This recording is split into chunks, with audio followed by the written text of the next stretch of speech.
bearing with me. I've got a couple questions maybe to start, and they come from really different positions. So I don't want to play my hand, but I'll start with one, we'll go to the other. All right, so the one thing that really interested me in a couple of the comments that Margie and Keith made were about the idea of a design practitioner and their client being willing to say that there's something experimental in the work.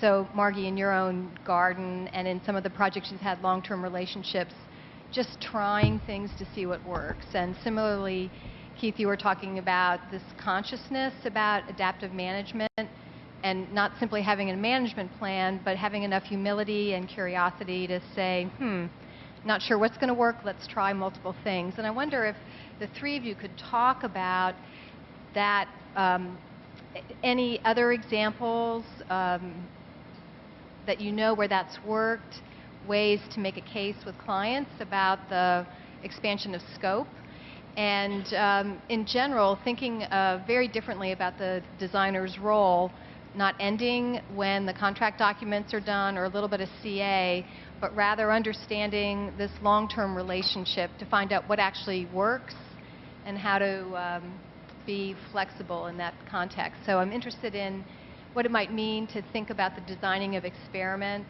or the monitoring of change as a longer-term contractual relationship between a designer and their client and a site. Is this working? Yeah. I'd say one very brief thing, which is that our clients are really our partners. And so I think they have to be of the same mind. Even if they don't actually know what it is you're talking about, they have to actually share the spirit. And I think in no case can you actually convince a client and say, this is what you should do, if the client isn't game and isn't part of the process.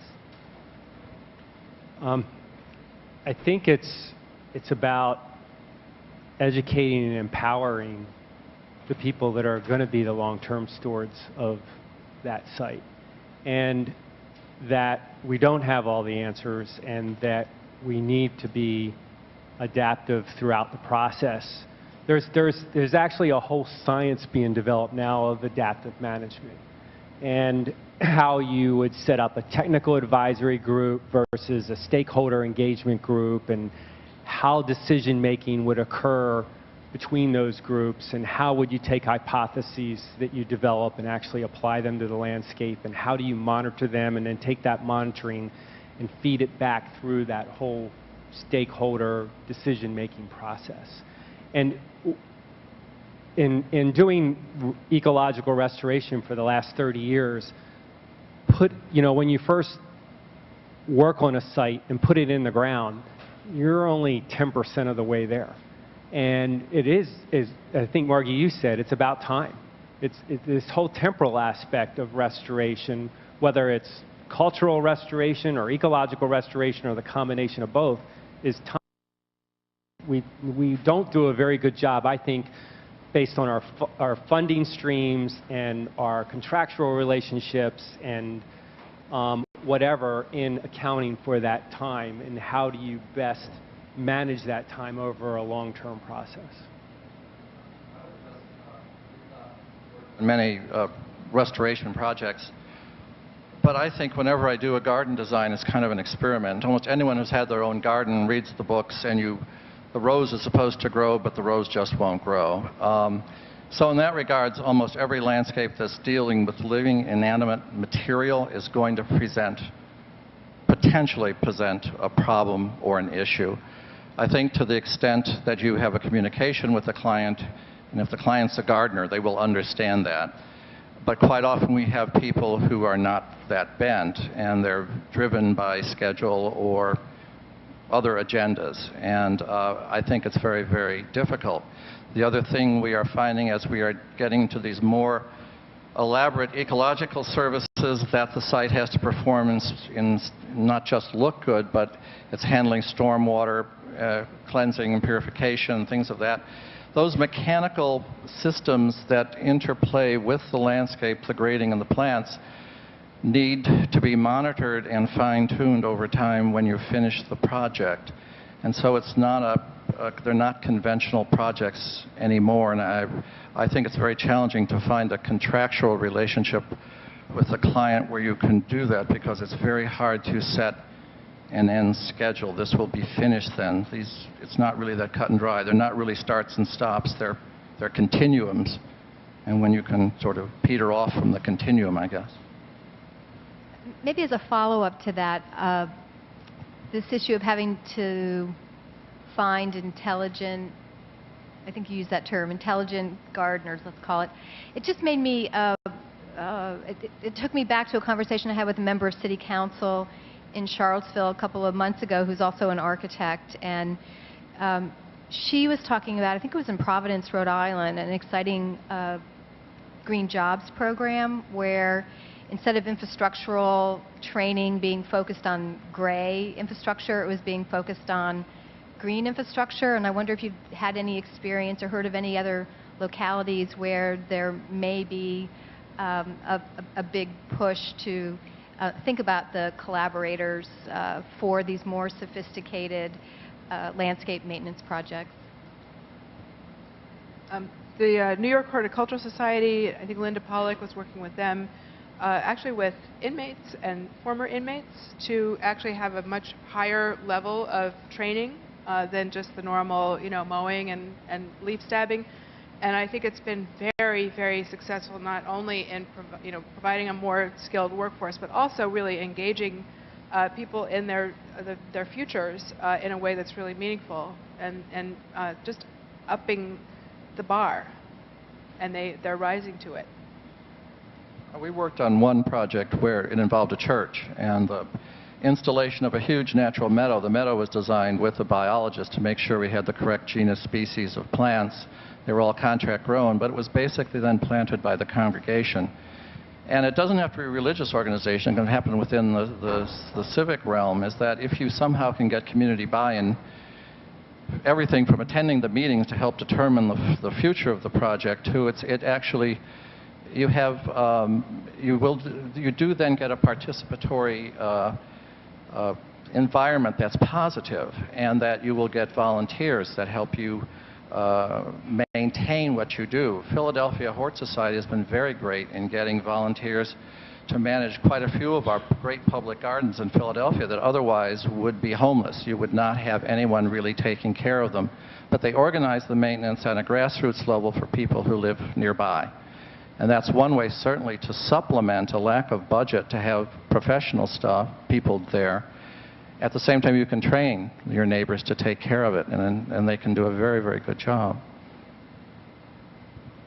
A couple thoughts real quickly. We're working in Baltimore City for the Waterfront Partnership, and there we have got them to think about sustainability from installing LED lighting and recycled trash cans along the Inner Harbor to making the Inner Harbor a fishable, swimmable harbor by the year 2020.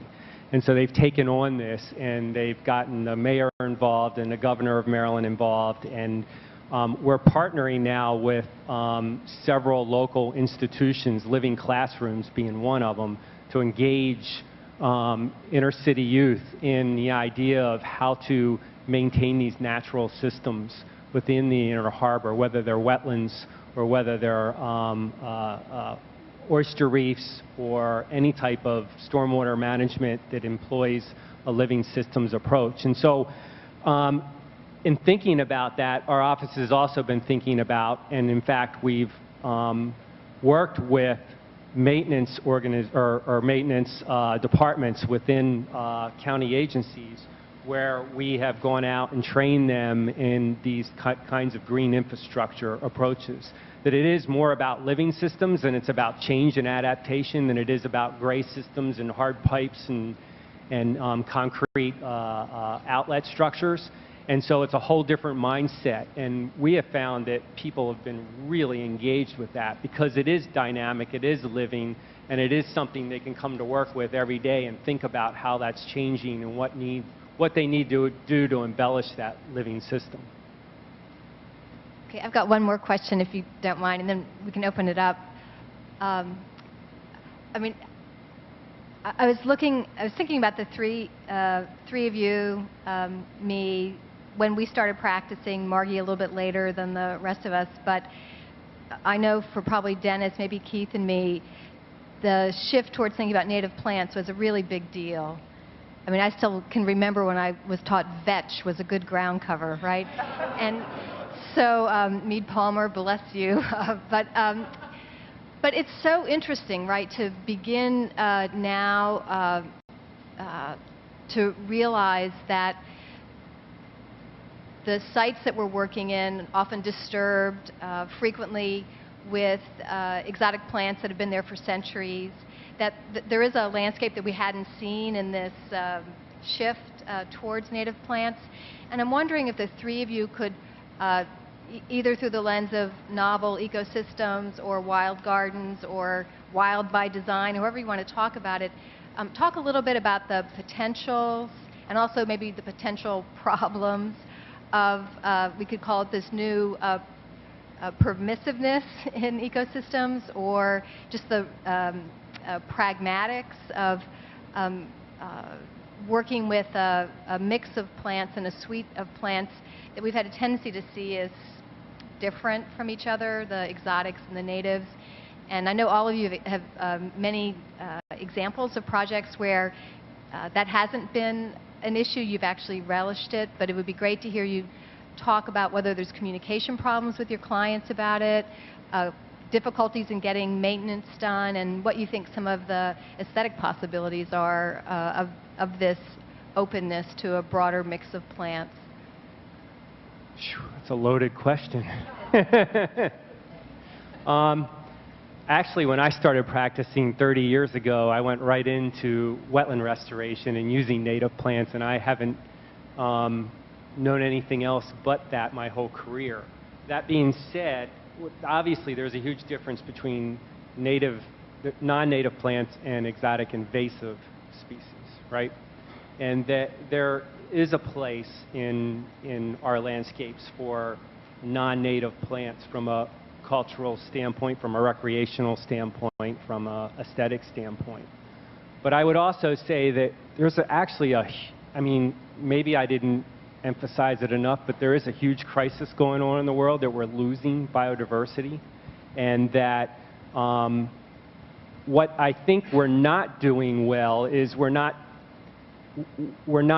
mitigating or compensating for the cultural landscapes that we have out there. So in other words, it's great to have cultural landscapes that we may use more non-natives than natives on, but we're not doing a very good job of them conserving and preserving habitats that are primarily native, intact habitats. And that if we can somehow balance the two, that would be great. But, you know, I'm always going to lean toward native planting, because we still don't understand all the interactions that species have with native plants, and that by replacing it with a non-native, not invasive plant, then that might not interfere too much with ecosystem functions or processes, but it is in some way that we don't understand yet.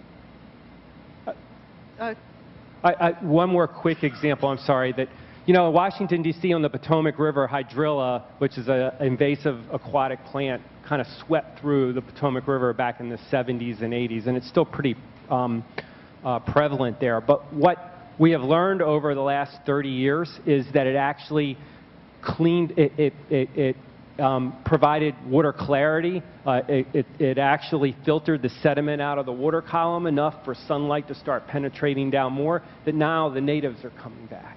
And so what we thought was this huge problem, and in some cases it still is a problem, is actually letting it go its life cycle. It actually restored the water clarity enough to allow sunlight penetration, to allow native aquatic species to start coming back.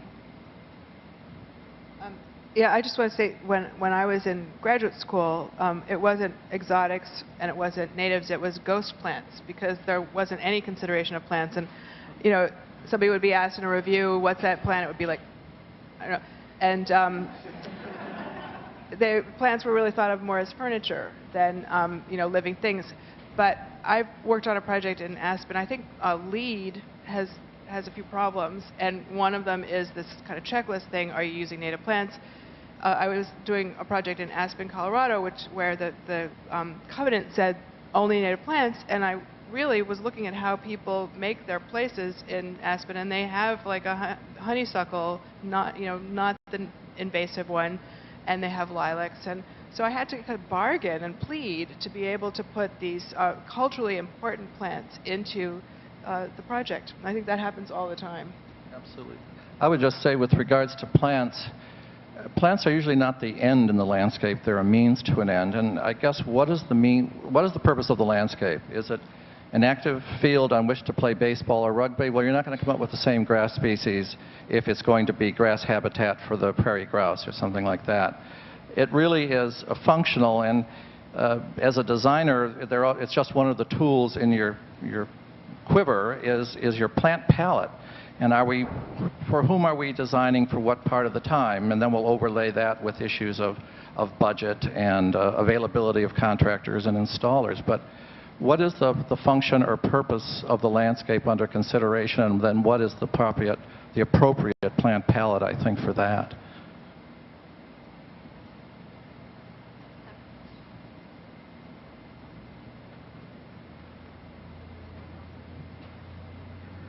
Okay, let's open it up for questions from the field.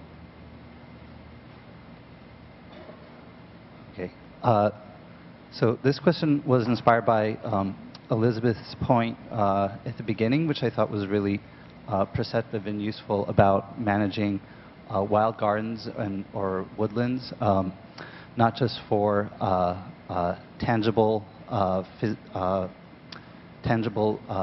ecological structures and attributes, but also meaning and values and so forth for people. And so my question for the group is, when it comes to designing or managing a wild garden, how do you go about setting goals and designing and evaluating success with regard to these attributes? Because I have a good handle on how you could measure, assuming, well, let's say in a fantasy world where there's a budget for monitoring, you could monitor for ecosystem function and biodiversity and so forth. And how do you do that for more qualitative aspects?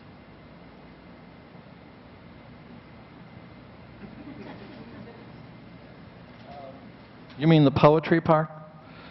The qualitative part? Well, if it's a landscape that's primarily designed to serve people, are there people there enjoying themselves?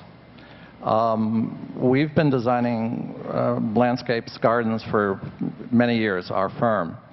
And when we go back and see a project 20 or 30 years later, are people in it? Is it socially viable? Did it grow up? Did it look well? I think that's one of the measures right off the bat.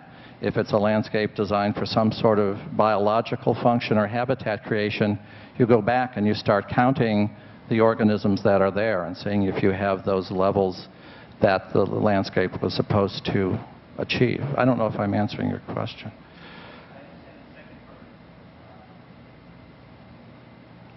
So I have a handle on the second part where you could monitor species diversity, say. But is there more to it than just designing something that you hope people will come to and then seeing if people come? No, because I think people have basic biological responses to landscape. I think people have said that, like for a park, the notion of prospect and refuge, before you enter a park, being able to come to the edge and see who is there and decide whether you want to go into a public space, an anonymous space. An idea of having a place that's in a closer, smaller scale in the shade that looks out into sun will attract people. I mean, there are various devices you can use playing with sun and light and spatial things that work on people's visceral response to landscape and to color. And I think it's a lot of what Beth was talking about when she was talking about Olmsted's concern about modulation of light and the density of the shrubs and the tree cover. This was, I think, what he was getting after this visceral reaction of pleasantness that encourages you to wander and participate.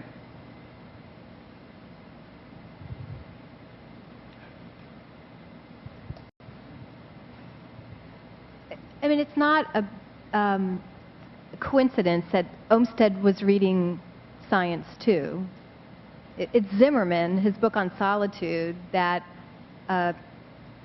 gave him the idea that there was a psychological connection between immersion in spaces of nature and changes to the human psyche. So he was reading work of his time, and he was convinced by that text that there was a connection between immersion in the natural world, and it didn't have to be in the wild, because on Solitude, Zimmerman wrote about the fact that you could find a condition of solitude in the city.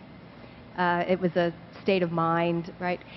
So, I mean, similarly, I think it's not a coincidence that as much as Keith is talking about his own background in the sciences, when he's quoting E.O. Wilson or Aldo Leopold, they're moving beyond scientific literature and talking about the connection between aesthetics, the human psyche, and exposure in the natural world.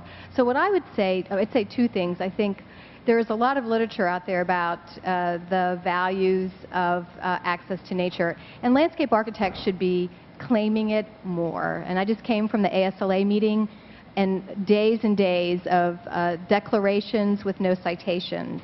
And it just sounds like platitudes and not actually about building an argument and actually building on research. So that's one. But the second is to think about the difference in going to a public meeting and asking every single person to stand for their special interest.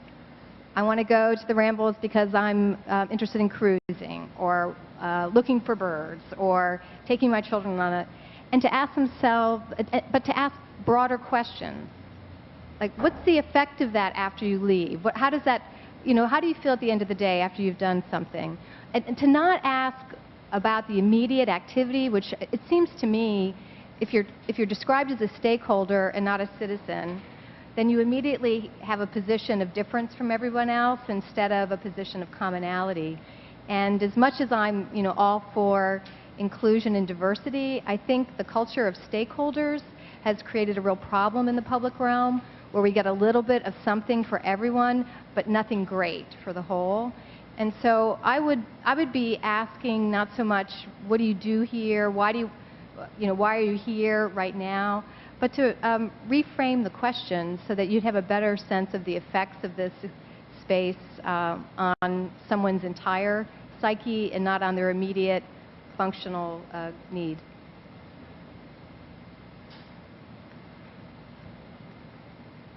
Any other questions out there? I guess I have a question, but I'm still kind of formulating it. So I was hoping one of you would ask one. All of you kind of spoke to some extent, referenced the challenge of maintenance. And certainly in the park, as we alluded to, that's a challenge for us as well. And we've also talked about a whole bunch of other considerations in terms of, I think, particularly plant communities.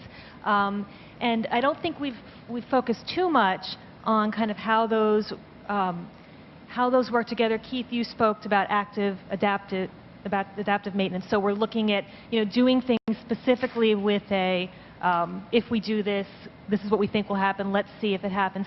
But I'm thinking a lot about in our work how we are working, and again, specifically in a intensely used public landscape, that we are trying to work with nature to create kind of a specific scenic kind of experience that produces an emotional response. Given all of that, what can you say about how we're trying to work with nature, and I guess specifically like the plant communities?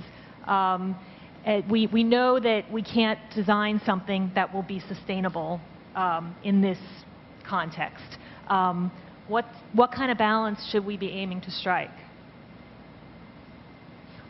I'm sorry, I was looking at you.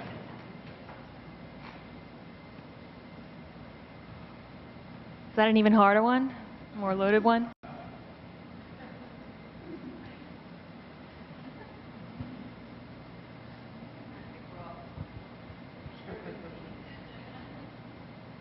Can I say, so there's always this talk about balance, you know, the balance of nature and culture and balance of, and to me there's actually a lot of value in tension instead of balance. It's actually a very tense relationship, and that's where the dynamic kind of comes in that also I think has a very visceral impact. So when I talked a little bit about the formal structure having to be pretty strong when you're working with this palette of plants that is sort of quote natural, and people, and that it's constantly that fine line between, you know, total chaos and over order. And I think that working with native plants is it's not a challenge. It's actually, you know, a great exercise to understand how we're using them in a way that actually is not the way they would be behaving if they just had seeded normally, but it's actually artifice. So I think that understanding that all of it is the material of the art form, whether it's sort of native plantings or whether it's exotic, or that it's all really part of a composition. The tension of it is something very powerful. I don't know if that...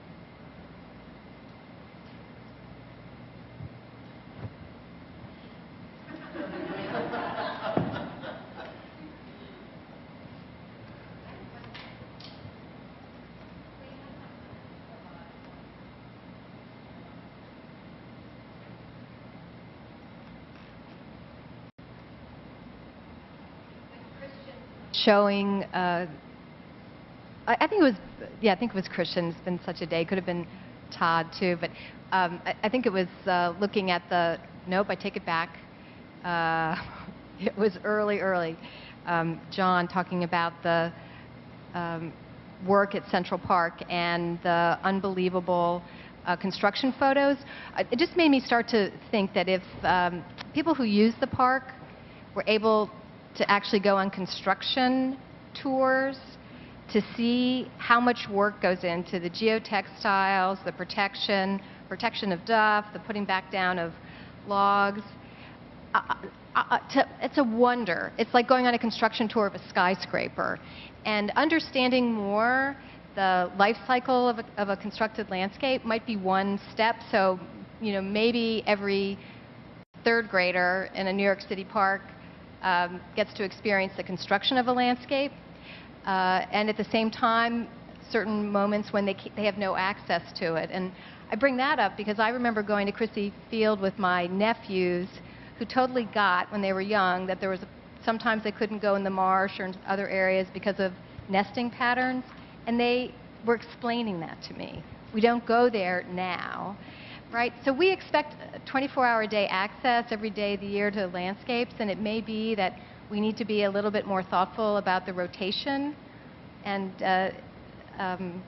finding ways to have that be just the normal condition of the park. So you don't always get construction fatigue. Sometimes you actually are denied access to the thing you love in order to appreciate its need for some time out, resilient. So I want to try and come back to your question. I'm going to give it a go. I'm not sure I'm going to do your question justice, but it's interesting. One of the things that we do as ecologists is we model ecosystems and we model restoration. And when I say model, I mean we think about it from a diagrammatic standpoint, the relationships, the processes, how they fit into one another. And we actually either write or illustrate a conceptual model or actually build a model of those processes, whether it's a computer-generated model or whatever. One of the realizations that we've come to, and I'm sure many others have, is that you also need a social sciences model to be integrated into that ecological model. That it's as much about people's relationship to the landscape and people's relationship to one another and people's relationship to the activities that they're involved in and how that happens from a whole system standpoint as it is the ecological processes that are happening.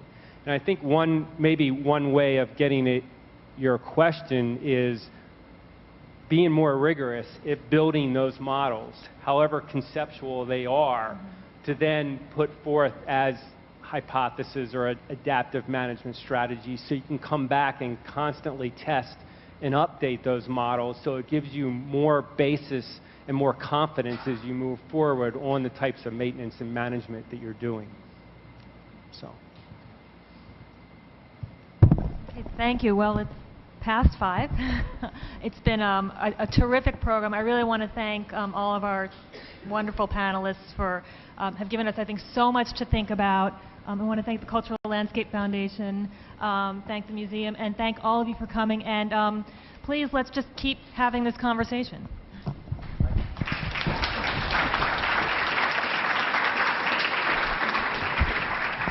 I just want to end with a couple of really 2-minute comments. The first is, this conversation actually began a year ago this June. We had a small conference in Rye, New York.